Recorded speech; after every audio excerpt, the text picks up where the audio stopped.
অনেক সময় আমরা কোনো একটা কারণে অত্যন্ত রেগে যাই।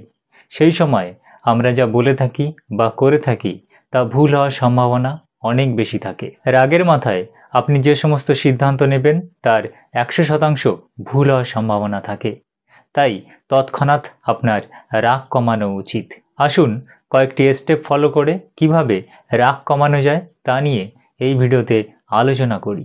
স্টেপ নাম্বার 1, আপনার যার উপরে রাগ হয়েছে তার সামনে থেকে ইনস্ট্যান্টলি চলে আসুন, কারণ সে যতক্ষণ আপনার সামনে থাকবে ততক্ষণ আপনার রাগ বেড়ে যাওয়ার সম্ভাবনা থাকে। স্টেপ নাম্বার 2, নাক দিয়ে ধীরে ধীরে যতটা বেশি সম্ভব শ্বাস নিয়ে নিন। তারপর ধীরে ধীরে গাল দিয়ে শ্বাস ছাড়ুন। এইভাবে বেশ কয়েকবার এটি করতে থাকুন। স্টেপ নাম্বার 3, আপনি যে সিচুয়েশনে আছেন সেখানে ইনস্ট্যান্টলি কোনো রিয়্যাক্ট না করে 10 থেকে 1 পর্যন্ত ধীরে ধীরে কাউন্ট করুন। দেখবেন আপনার রাগ কমে যাবে। স্টেপ নাম্বার 4, অল্প একটু হেঁটে আসুন, অথবা আপনি যে সিচুয়েশনে আছেন সেখান থেকে নিজেকে বের করে আনুন।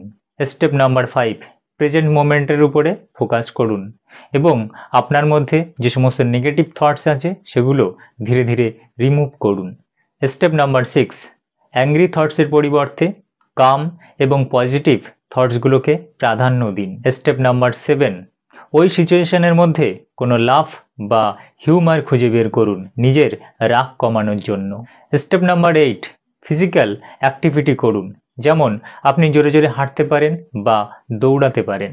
স্টেপ নাম্বার 9, অন্য ব্যক্তির দৃষ্টিকোণ দিয়ে সিচুয়েশনটি দেখার চেষ্টা করুন। স্টেপ নাম্বার 10, 4-7-8 টেকনিক ইউজ করুন, অর্থাৎ 4 সেকেন্ড ধরে শ্বাস নিন, 7 সেকেন্ড শ্বাস ধরে রাখুন আর 8 সেকেন্ড ধরে শ্বাস ছাড়ুন। স্টেপ নাম্বার 11, কোনো নতুন অথবা আপনার প্রিয় মিউজিক শুনুন। স্টেপ নাম্বার 12, নিজেকে শান্ত করার জন্য কোনো মনোরম, শান্ত, রিল্যাক্সিং দৃশ্য মনে করুন।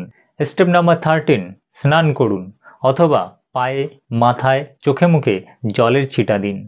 প্রিয় বন্ধুরা, ভিডিওটি এখানেই শেষ করলাম। যদি ভিডিওটি ভালো লেগে থাকে একটি লাইক করবেন, আর আপনি যদি চ্যানেলে প্রথম এসে থাকেন চ্যানেলটি সাবস্ক্রাইব করে রাখবেন। সবাই সুস্থ থাকবেন, ভালো থাকবেন, সবাইকে ভালো রাখবেন। দেখা হবে নতুন আরেকটা ভিডিওতে। Thank you.